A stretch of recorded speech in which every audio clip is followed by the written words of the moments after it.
Hey, good morning, girl. Today is the 10th of December, and I just want to wish you a wonderful 10th of December. Hooray, it's Monday, and the school week and the work week are beginning. I'm pumped to get to work today. So much stuff going down for me, and today is also my last day of school. I've got in my machining class that I'm taking, we are all going to show up, every student in the class, and we're going to do some cleanup around the machine shop. So today I'm focused on what broom I'm going to be using and what dustpan I'm going to use to clean up all those chips that we created all semester. Those metal chips from the blocks of plastic and aluminum that we fashioned into different shapes. We're also going to have to find all the tools that we scattered around the shop and all the calipers and the micrometers. Like, where did they all go? And then we're going to be looking for the wrenches and making sure that, all the hex wrenches are together. And I don't know how long it's going to take for us to clean it up. Hopefully, much of the class shows up. Hopefully good 15, 20 people are there and we can all hit that classroom real hard and get everything clean real fast. And so I'm looking forward to that. Oh, and that reminds me, I have a pair of coveralls. Today would definitely be a day to bring the coveralls because I don't want to get my nice clothes dirty, especially when we're cleaning up stuff. So looking forward to that. Hopefully your classes are going well. I'm guessing that right now you are in the midst of finals. I can imagine the challenge that you have memorizing lists of words and techniques for doing math and science. And I imagine you've got your head in between books and you're learning and reading and spending time, sort of preparing for the exams. Let me tell you something about exam preparation that I've learned over the years, and that is memory responds very well to prompting. That's right. The more often that you prompt your memory, the better. For example, if I have a list of words I want to memorize, I'll give myself a test of those words 2 or 3 times a day. And I'll do that over a period of time, over a period of 3, 4, 5 days. And every time that I prompt my memory, that is, every time I ask my memory to recall a certain fact, that just builds in a stronger memory. The stronger the memory it produces. So I'm continually prompting myself to sort of recall what it is I'm trying to recall. And that, for me, is the trick when it comes to memory. So I usually come up with some kind of technique to test myself again and again on the material. And the more prompting that I have to recall a certain fact, the better. And this technique works. It's pretty much fail-safe. I have total confidence in it now. The key, though, is being able to do it a few times. You got to be able to do it 3, 4, 5 times until you get a perfect score. And then do it again, because there are weaknesses that are uncovered when you prompt yourself. And when you find that you can't remember a certain fact, then what I do is I spend a lot more time on those facts that I haven't memorized yet. I try to set them in my memory by thinking about them, by visualizing those facts, by making associations between one idea and another. And I'll tell you what, it's fail-safe. And so I have no trouble memorizing lists of facts because of my ability to at least maturely study and do prompting on a regular basis. And when I'm studying for an exam, I do need 2, 3, 4 days. Having 2 days is too short. I mean, I could do it in 2 days, but really it is ideal to do it, to prepare for a test over a period of 4 or 5 or more days, because that just gives me more opportunities to prompt. And the more prompting I do, the more solid that data is locked in my brain. So anyway, that's a little trick for you as you're preparing for your final exams. I don't necessarily, I'm done with all my final exams, so I'm golden. I'm already looking forward to next semester. I've got a welding class coming up, and I want to, maybe even today, maybe I'll sign up for a yoga class at the Santa Maria campus. I really want to get into some kind of yoga practice, and I'm just finding it really challenging to do that, even though I only live down the block from like 1 or 2 yoga studios. You'd think I wouldn't have any trouble with that. I'm a little shy about the practice, so I'm hoping that taking yoga as a class at school will give me the boost that I need to start getting involved and spending more time in that modality. All right. So I was thinking that maybe what we could do is go into Panatti's Extraordinary Origins of Everyday Things. This is a book that I enjoyed when I was a boy, and I decided to resurrect it and go through the information again along with you. It's something I really enjoyed, and here we go. Today, I thought we would discuss a little bit about the mirror and its origins. I mean, where did mirrors come from? How did they originate? Well, it looks like they started at about 3500 BC in Mesopotamia. So let's find out more. The still water of a clear pool was man's first mirror. But with the advent of the Bronze Age, about 3500 BC, polished metal became the favored material. And the Sumerians in Mesopotamia set bronze mirrors into plain handles of wood, ivory, or gold. So if you recall, bronze it's an alloy of copper and tin. Brass is an alloy of copper and zinc. So copper and tin about 3,500 years ago. Really, interestingly enough, this was just polished metal. You know, these mirrors must have lasted a long, long time. Although now that I think about it, bronze, I think, can be scratched. Yeah. Okay, so among the Egyptians, the handles,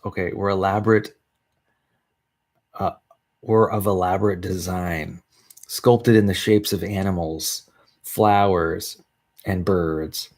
Judging from the numerous mirrors recovered in Egyptian tombs, a favorite handle had a human figure upholding a bronze reflecting surface.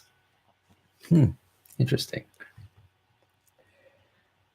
Mirror metals, or metal mirrors, were also popular with the Israelites, who learned the craft in Egypt. When Moses wished to construct a laver, or ceremonial washbin, from the tabernacle, he commanded the women of Israel to surrender their looking glasses, and he shaped the laver of brass and the foot of it of brass. Okay, how tragic is that? If I had to give up my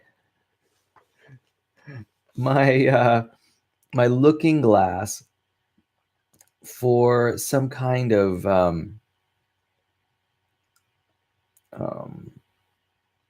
wash basin, some kind of ceremonial wash basin, I would be upset. Let me tell you, absolutely. By the way, I love mirrors. Because, it's nice to sort of check and see. For me, I've been checking my posture lately. And, it's nice to have these reminders. And I can imagine just how useful a mirror could be. And then to give it up for a ceremonial wash basin. Oh, how tragic. So, it tells me that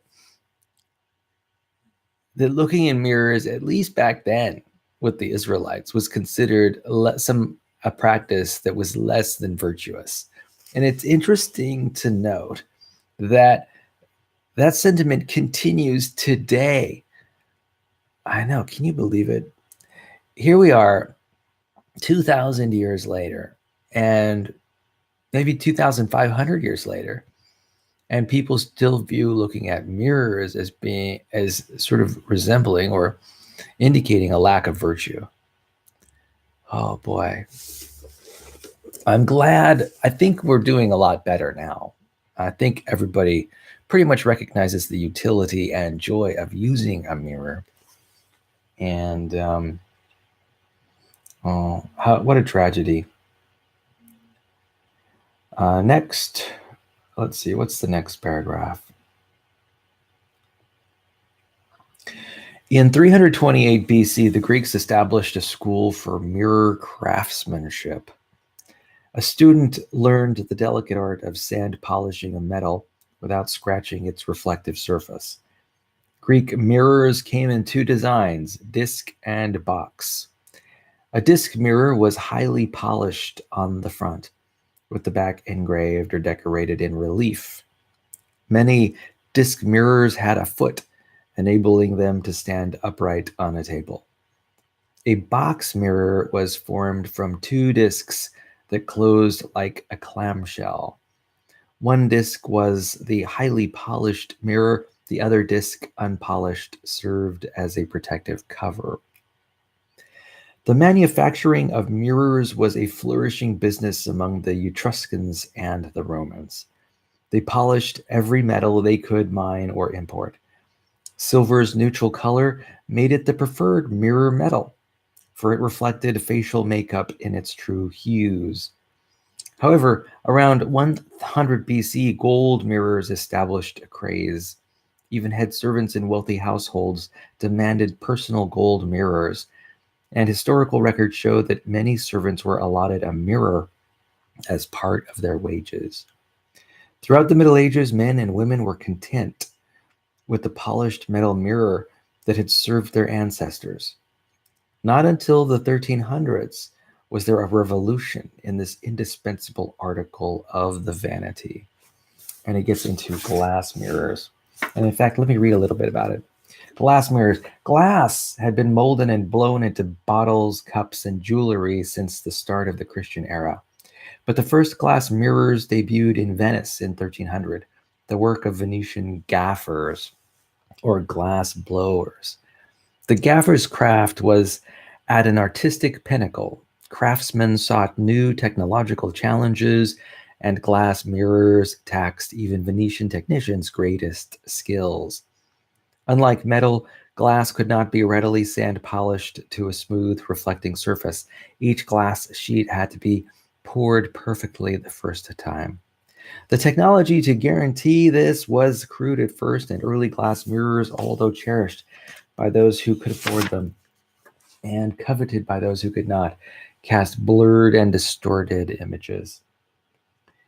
Image, and not that reflected in a mirror, was all important in 14th century Venice. Wealthy men and women took to ostentatiously wearing glass mirrors about the neck on gold chains as pendant jewelry. While the image in the glass might be disappointingly poor, the image of a mirror wearer in the eyes of others was one of unmistakable affluence. Men carried swords with small glass mirrors set in the hilt. Royalty collected sets of glass mirrors framed in ivory, silver, and gold, which are displayed more than they were used. Early mirrors had more flash than function, and given their poor reflective quality, they probably served best as bric-a-brac. Mirror quality improved only moderately until 1687. That year, French gaffer Bernard Perrault patented a method for rolling out smooth, undistorted glass sheets. Now, not only perfectly reflective hand mirrors, but also full-length mirrors were produced. Wow. So 1687. 1687 is when glass mirrors that reflected the human image perfectly were produced. So, wow. So basically, the late 1600s. We've had mirrors for a long time then, all through the 700s, all through the 1800s, and all through the 1900s. Wow, that's 300 years. And so I'm thinking about 340 years, maybe 350 years. We've had mirrors that have been perfect in producing an image. It for me, I am wondering how mirrors changed how people look at one another, how we look at ourselves, how it's influenced our culture. You know, I know that human beings are really focused on visual appearance. And I wonder if, I'm sure that's not a new phenomenon, but I wonder how the advent of the mirror 350 years ago changed how people perceive themselves. As mirrors became more popular, people were able to focus on their appearance more because it was practical to do so.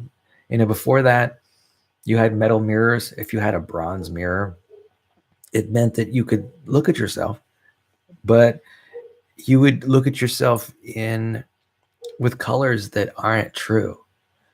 The bronze is sort of a yellow orange material. And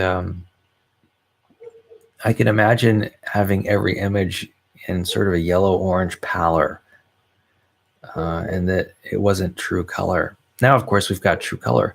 In fact, interestingly enough, we have video cameras, and I'm wondering how video cameras, which seem to be maybe even a greater improvement on the mirror, that is basically the ability of a mirror to record behavior. I wonder how that's changed things. No doubt significantly. Yeah. Moving pictures, the recording of moving pictures. In fact, you know what? I know for me, I enjoy photography. And for me, the image is certainly the image that I receive through cameras and through television and video programs. I know that I have benefited greatly. I find great pleasure in looking at those images. And I spend a lot of time editing those images so I can put them on display on social media. And I get a lot of joy out of it. To me, it's fascinating to see an image of certainly of myself and of other people. It's pretty amazing, the technology that we have today. And you know what I think is even more amazing? Culture's interaction with that technology. It's changing people's lives. Mirrors, video cameras, television sets, they all change how we view ourselves and one another. Well, anyway, that was fun. So I was thinking about maybe what I might do next weekend. And I was thinking about possibly going to Universal Studios next weekend. Why not? I don't know if I've got anything planned. I think I got stuff planned Friday night, but I can leave early Saturday morning and head down to Los Angeles. These amusement parks are only a 3 hour drive away. They're not that far, really. That's not far to me. I think I might go ahead and do that. I'll see if I can clear away my Saturday. That's pretty cool. I get the sense that I might go to a lot of amusement parks this month. Let's hope things go well. I need to do some weightlifting. That's for sure. I need to hit the gym. Maybe today at lunchtime, I will do some gymming. I really do need to hit the gym. maybe today, Monday and Tuesday at lunch on my lunch break. That would sure be needed. Definitely want to do that. So let's see what else is going on in my life. Well, I don't know if you caught earlier, but I created a video yesterday talking about the thought sandwich. That's the various layers of thought, the ridiculous thoughts at the lowest layer, using those thoughts to ascertain your needs in the second layer. And then once you acknowledge your needs, set forth to achieve what you want using values-based action, the third layer. And this morning I was thinking that I could possibly write a book about that. I think I could possibly write a book about that. There are people who write books on subjects that are less interesting than that one.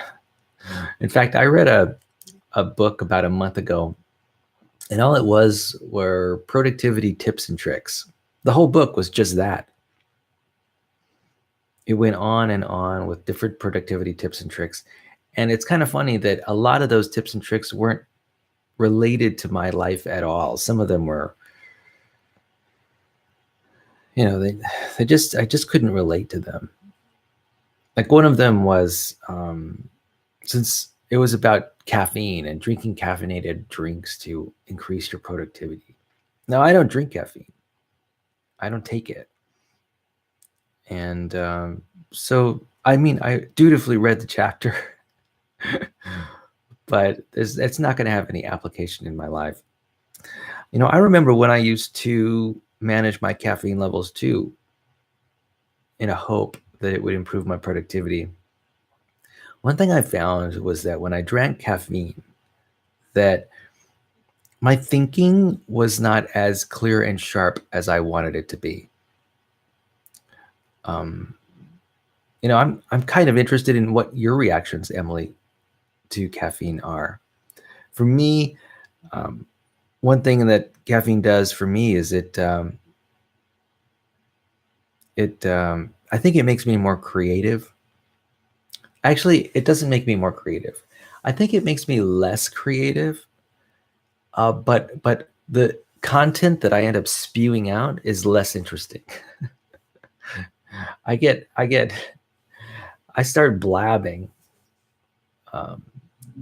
and the content that comes out of my mind is not well structured.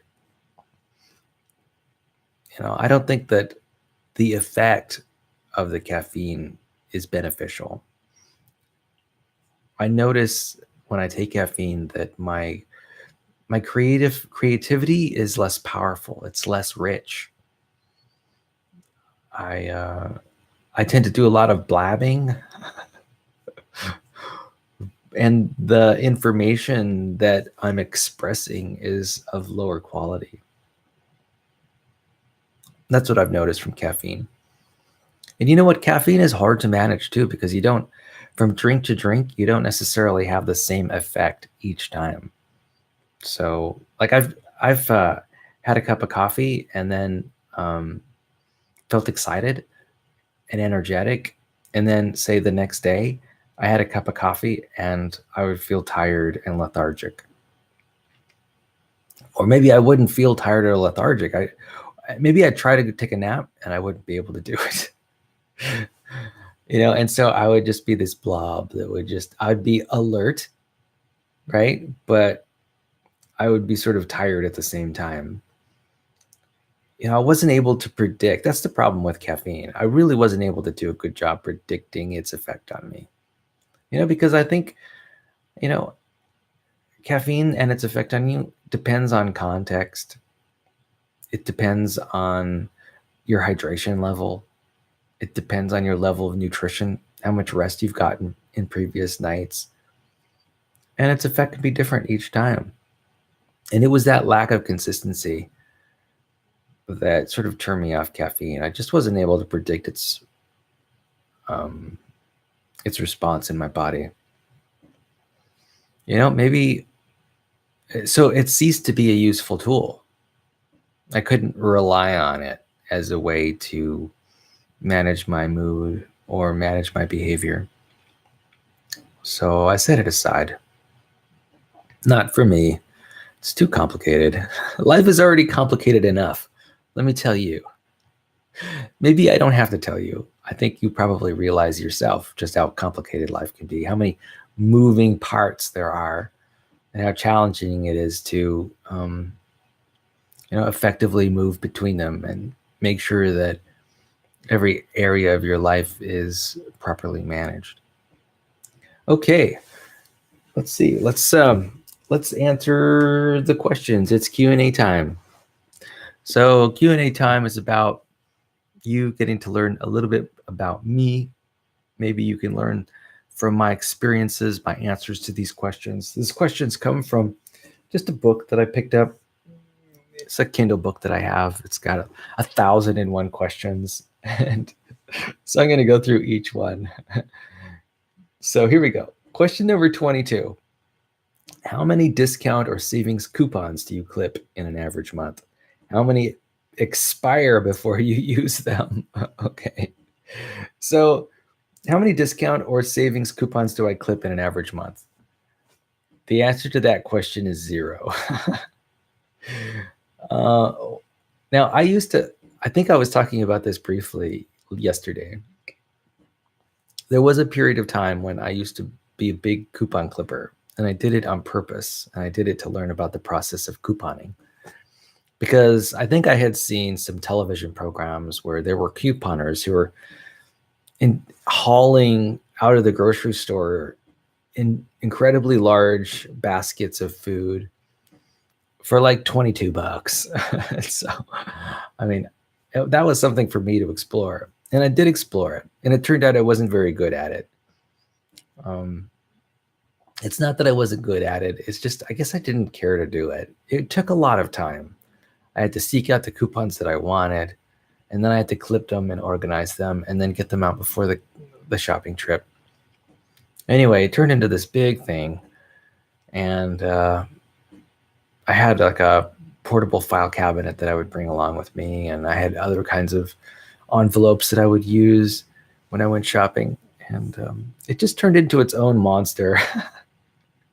And I wasn't getting the benefit that I had hoped. And I was also finding myself sort of forced to or directed into purchasing products that I didn't necessarily want. They weren't my favorite products, right? And so anyway, I set that aside. It really was just time consuming. I wasn't getting as much bang for the buck. I could imagine that those people who walk out of grocery stores only having spent, say, $22 on a whole basket of food. These are people who spend a lot of valuable time couponing at home. Hours and hours couponing at home. Yeah. Hours and hours collecting the coupons. Hours and hours thinking about coupons and dreaming about coupons. And I just was not able to part with that free time in good conscience. So to answer the question directly, the answer is 0. 0 coupons per month. Now, I'm so grateful that some companies now have coupons that are that they print on the surface of their packaging that you can use the same day. Thank you. I'll use those. But for the most part, I don't use coupons. Next question. Actually, there's a second part of the question. How many coupons expire before you use them? Well, the answer, of course, if the answer to the first question was 0, the answer to the second question would be 99%. Or even 100%. Maybe they all expire. Yeah. I used to put energy in those areas, and it's just not worth it to me to put energy in those areas. Not right now. I know a lot of people who put energy in those areas, like your mom. She'll spend a lot of time to get the deal, to get the discount. I know she really likes sales and things like that. And that's great. And, I will seek them out when it's convenient. For example, if I'm shopping at a store and they've got a Christmas sale or some kind of Thanksgiving blowout or something, I'll take some time and focus on the rack that's on sale. But most of the time, I'm just looking to buy the garments that I want to buy. And so it's a happy circumstance if I can find something on sale that I really want to buy. Next question. Question number 23. Who's the biggest pack rat you know? Okay, question. I'll say that again. Who's the biggest pack rat you know? Boy, the biggest pack rat. I don't know. Maybe it's the Shanks. I don't know. But they're pretty good.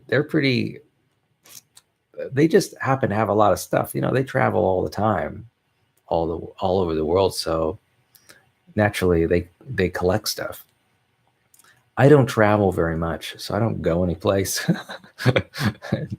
So I just don't have. I also don't have a lot of room for stuff. In fact, yesterday I had a wonderful experience of clearing out 2 of my closets. I know. I was cleaning my room and cleaning my home yesterday, doing laundry and other chores like that. Basically recovering from my trip to Disneyland, and getting my home together. And let me tell you, if I've got another clue for you that sort of helps you organize your life, it's this idea of focusing on a closet and then pulling everything out of it. Pull everything out of that closet and then look at everything that's on the floor and then organize it and stuff it back into the closet again. I don't know what it is about that technique, but it totally works. Yesterday, I cleaned 2 closets that I almost never clean out just because I had the energy to pull that stuff out and put it back in again. And let me tell you, it feels so good to have those parts of my life organized. In fact, I've used this technique before, and I know it's really useful.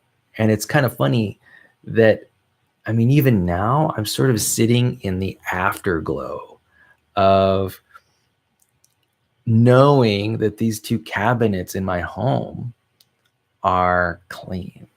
And in fact, that in itself is motivating me to, maybe even now, I'm feeling an impulse about how I want to clean out more cabinets in my home. It's such an effective technique. I get so much positive benefit from it. It's kind of funny I don't use it more. Isn't it interesting that I don't use it more? Yeah.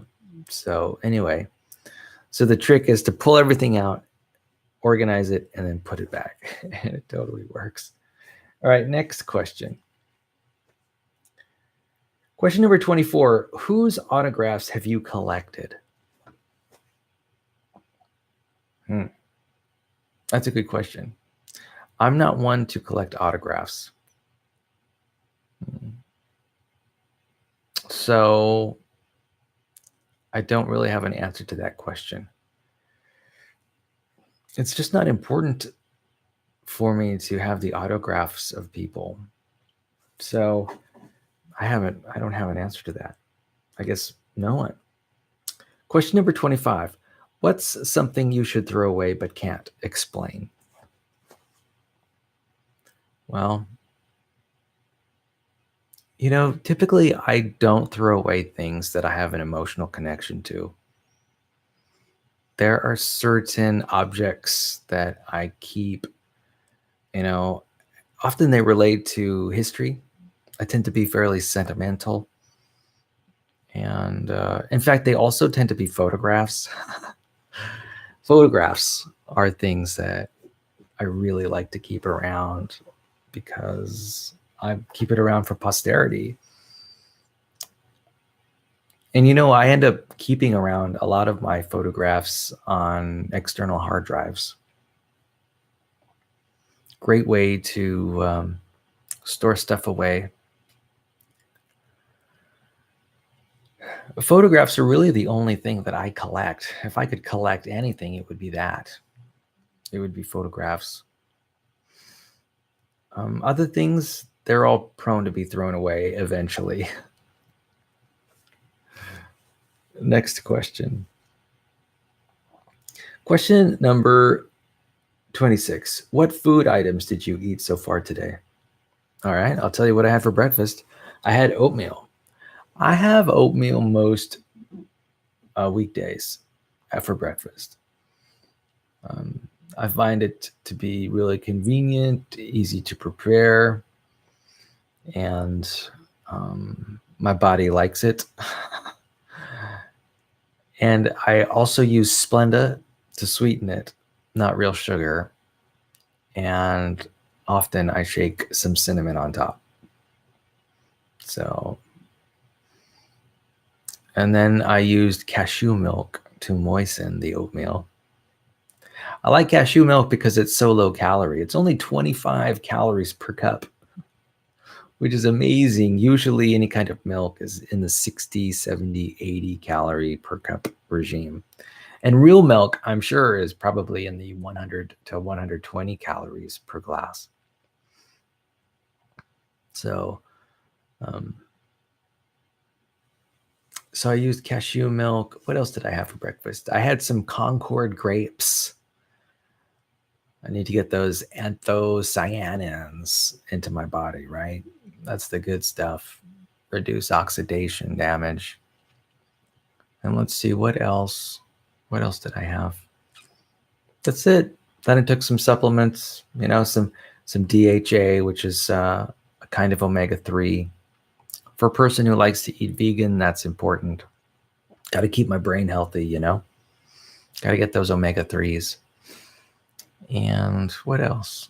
B12. Took a B12 supplement. Just a small one. Let's see. What else?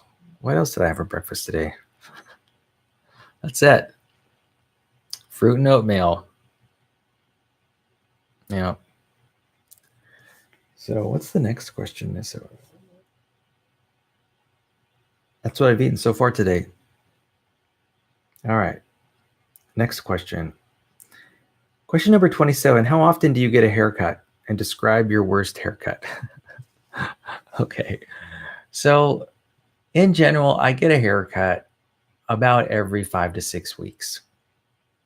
Sometimes it'll stretch to 7 or maybe 8, but I think 8 is really pushing it. Now, recently, I have made attempts, like the last few months, I've made attempts to grow the top of my hair out because I wanted to have a little more flexibility in how I styled my hair. And I found that to be a real challenge. It's a change. It's a significant change. And I had to adapt. I had to figure out ways to deal with this longer hair. And I was doing a pretty good job. But, it's actually not that easy to maintain a certain hairstyle. I guess it is. I don't know. It's kind of funny. I like to have the area around my ears sort of free from hair falling on it. Why is that? I think it's just habit. I don't know. Hairstyles are so personal.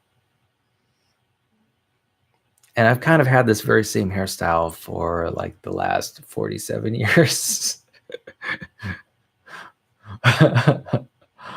I think I need more change. I need more change in my wardrobe. I need more change in my haircut style.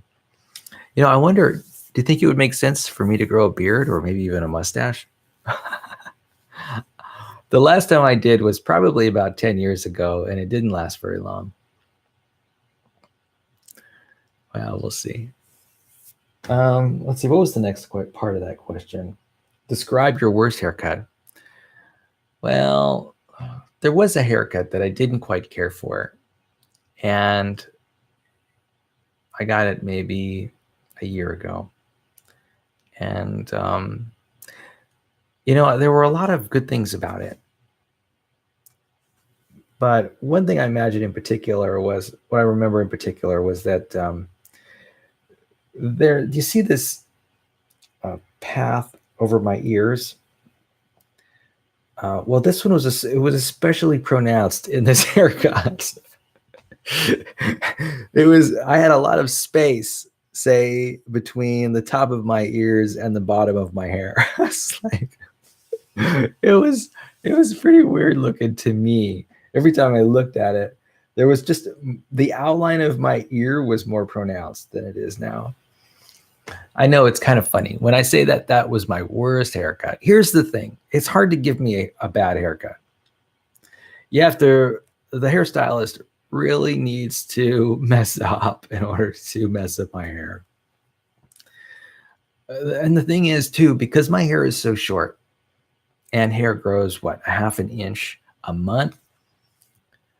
In a month's time, the damage is gone.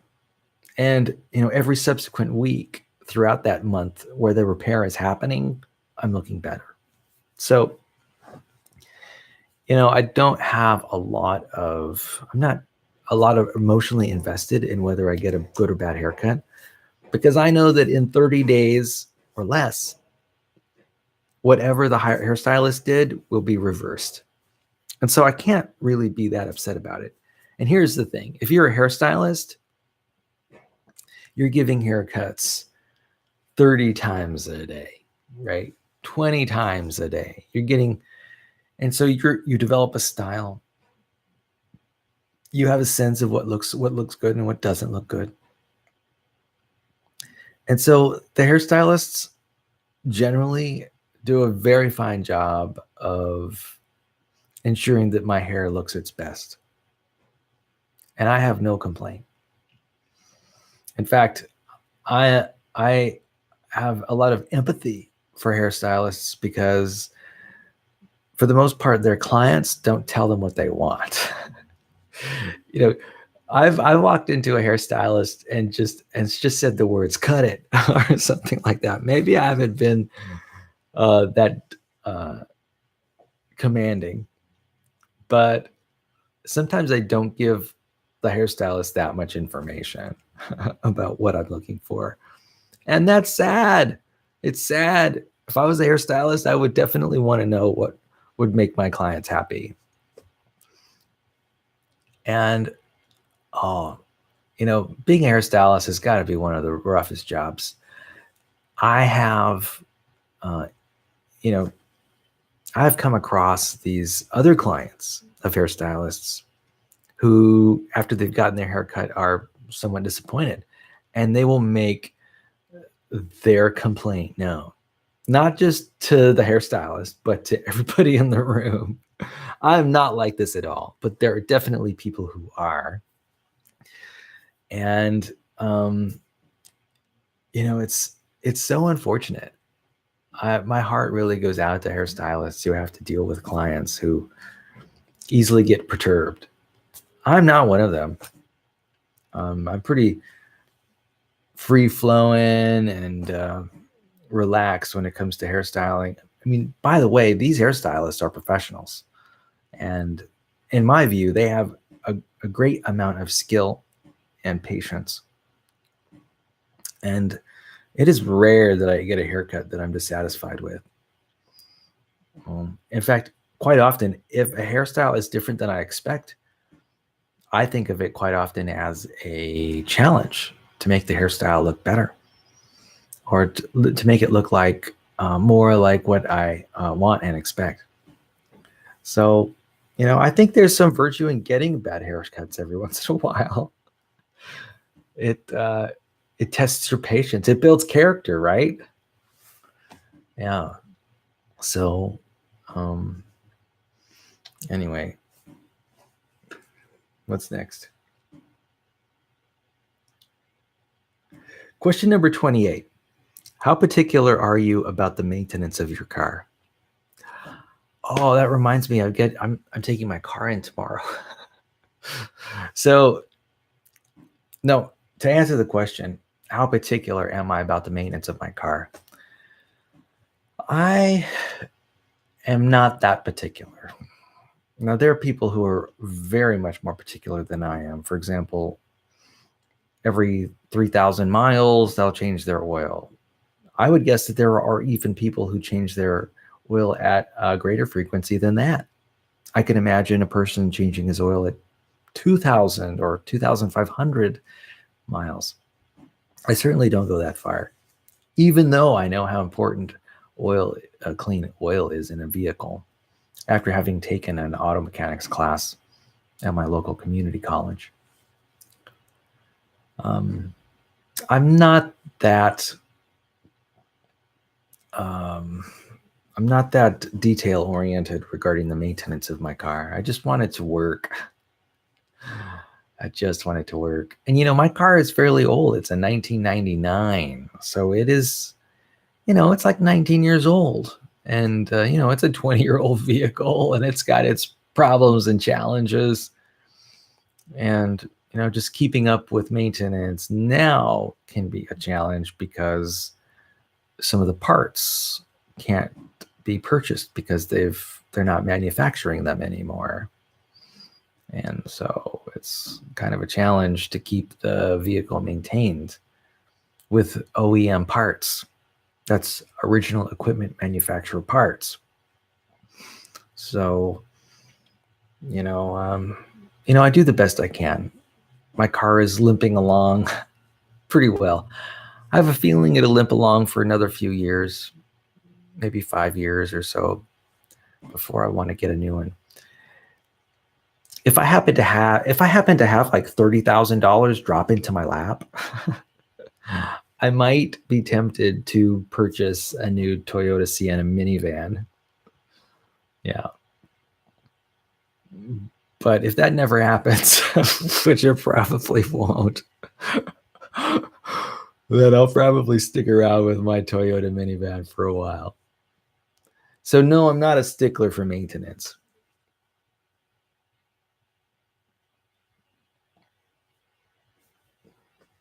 All right, next question. Who's the most famous person you have ever met?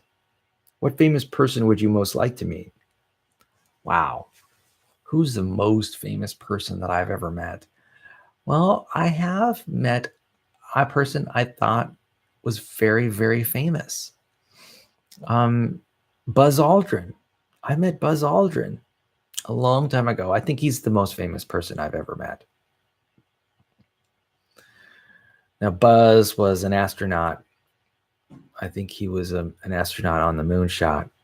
And I forget precisely what his accomplishment was, but I wouldn't be surprised if it were walking on the moon. But he might not have done that. I will have to look it up. Hey, Google, who is Buzz Aldrin? According to Wikipedia, Buzz Aldrin is an American engineer, former astronaut, and fighter pilot. Yeah, that's how I know him too. So yeah, Buzz Aldrin, I think, was the most famous person I've ever met. Have I met any other really famous person? Face to face, up close? I'm not sure. I don't think I have. So next part of the question, what famous person would you most like to meet? Wow.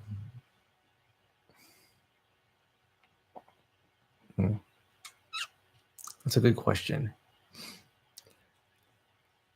I don't know.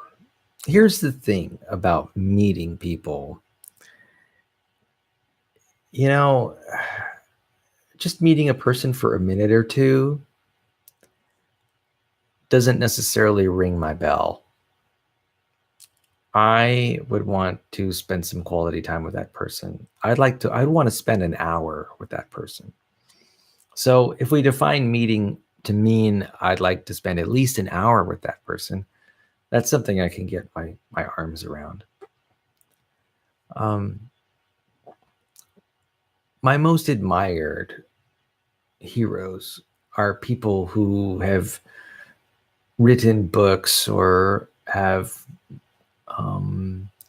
created some kind of discovery or proponent of some method or one method or another. I don't know. Who would I most like to meet? Well, believe it or not, what comes to mind is J.K. Rowling. I'm kind of interested in Harry Potter these days. Thankfully, J.K. Rowling's got a lot of interviews already that are available on YouTube that I could watch. I really don't know anything about her, but I think she might be fun to get to know as a creative person. A famous person. I guess there is one person I would like to meet, and that would be who is that guru who is self-help guru, and he's written a lot of like Awaken the Giant Within. Anthony Robbins. I think I'd like to meet him for an hour. I think that could be really useful for me. I wonder if he would have any advice for me. That would be cool. I'd like to spend an hour with him. Maybe he would let me in on some of the techniques that he's using that he gets a lot of benefit from. Another person I'd like to meet is Byron Katie, and I actually have been very close to her at some of the seminars that she's hosted. She's a really curious personality who would be fun to spend some time with, I think. And infuriating at the same time. That's part of the joy that is Byron Katie. So that would be fun. Let's see, who else? I think they would be mostly self-help gurus. Yeah. All right, let's see, what else? Question number 30. What is your most unusual nighttime or morning ritual? Boy, that's interesting. The most unusual nighttime or morning ritual. Well, right now, I'm putting elastic bands between my teeth on my braces at the request of my orthodontist to line up the spaces between my front teeth on the top and the bottom. That's unusual. Who puts rubber bands in their mouth before they go to bed at night? Let's see. What other unusual nighttime routines might I have? No, none that I can think of. How about my morning routines? Unusual. Well, part of my morning routine is doing YouTube Live and talking to you, Emily. And that's pretty unusual. I think the very fact that I'm doing this at all is unusual. Not a lot of people do it. They certainly don't do it every day. And so that's very unusual. So I'll keep it at that. Next question. Question number 31. How often do you read your horoscope, and do you believe that there is any truth to it? So I don't read my horoscope. I could not tell you when the last time was that I read my horoscope. If I did, it's got to be years and years ago. It's not something I pay attention to. It's not something I seek out.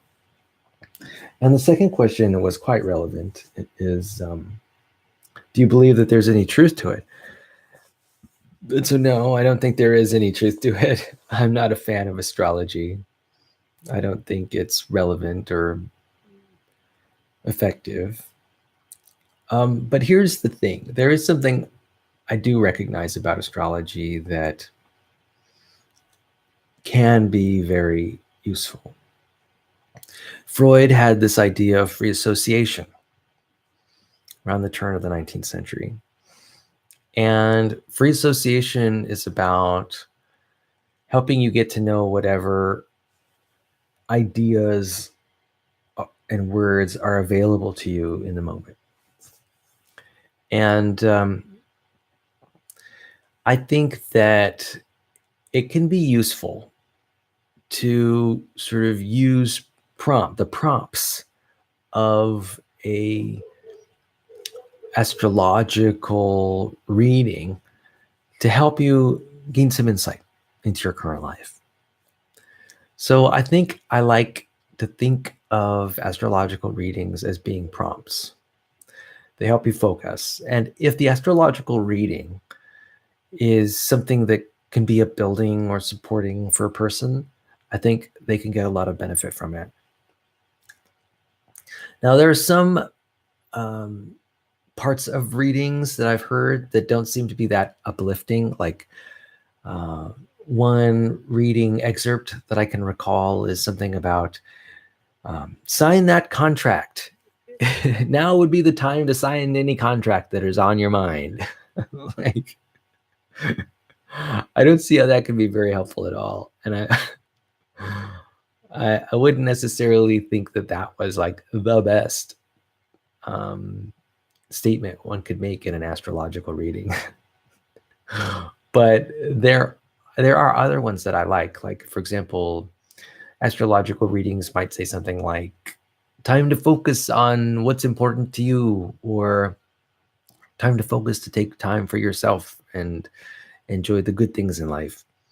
And I think that a astrological reading in that style could be very helpful to a person. Yeah. And so for that reason, I can see the possibly addictive nature of the astrological readings. Here's the thing about the human mind. The human mind is self-affirming. And so if you believe that something is true, the human mind will sort of find facts that align with your beliefs. It's called confirmation bias. And I think that's how astrology gets its power. It gets its power through confirmation bias. The human brain just loves to confirm its belief systems.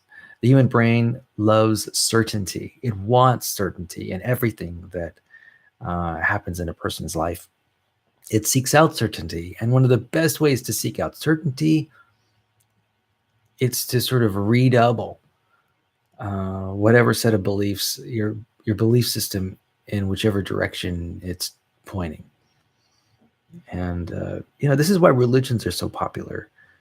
It's that confirmation bias. And the human brain is just rigged to work that way. And that's why we need things like science and clinical trials to try to find an objective answer,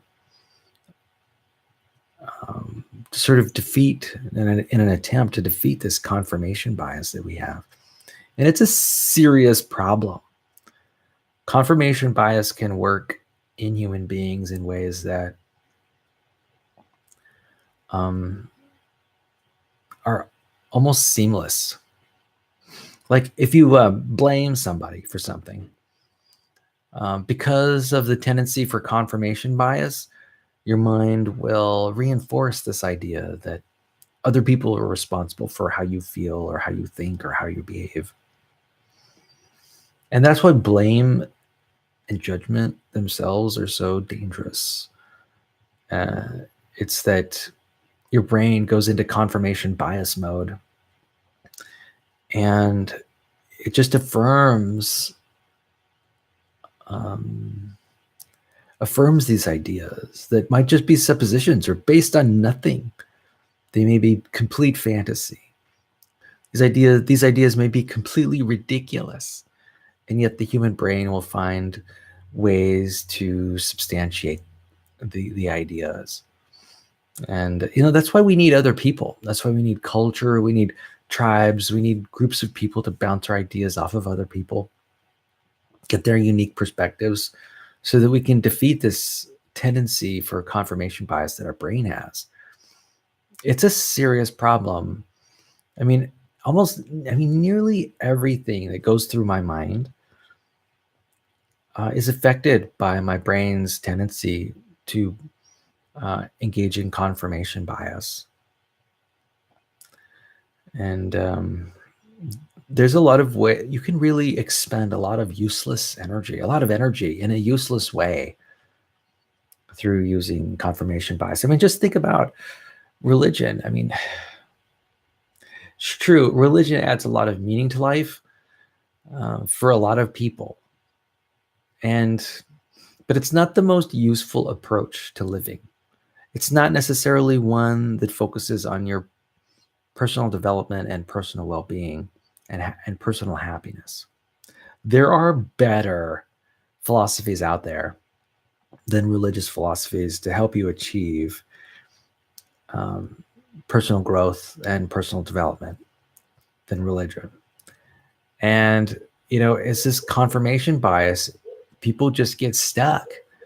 They get stuck, permanently stuck in believing these belief systems that just aren't serving them. And that's the danger of confirmation bias. So what was I getting at?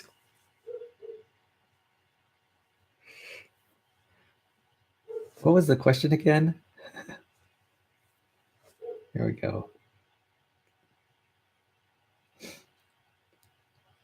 Okay, so it's about the horoscope. And do you believe that there is any truth to the horoscope? No, I don't think there is any truth to it. No, if there is truth to it, though, I can see one area in which there's truth, and that is that all human beings, we have brains, and they are very similar organs from person to person. And our culture, all of our cultures are relatively similar. And because of this, there's all the thoughts are recycled, right? There's never an original thought. There are very few original thoughts, very few original concerns. And because of that, it's easy for one person to relate to another through the astrological reading. Whoever's creating the reading, is thinking along the same lines as the person who's reading the reading, because both have brains. Both are in our culture. They're both speaking English. They're both listening to the same radio and television shows. They're both reading the same books, generally. And so there is a communication that's going on between two people. And so I think it's true in that sense. It's a reflection of culture and society. I'm saying that these readings are a reflection of culture and society, and they're relatable. So that's the truth that's available. It's sort of finding another perspective. And I think that can be really helpful. So I'm going to wrap things up, Em. Thanks for spending some time with me and clicking on this video, and appreciate you getting to know a little bit more about me and couponing. And we talked about so many things today. We talked about the thought sandwich. We talked about mirrors, the Bronze Age, and when mirrors were discovered and made popular. So, we went through a lot of material today, and I just want to thank you for bearing with me and spending some time with me and supporting our relationship. What we've got here. To me, it's important.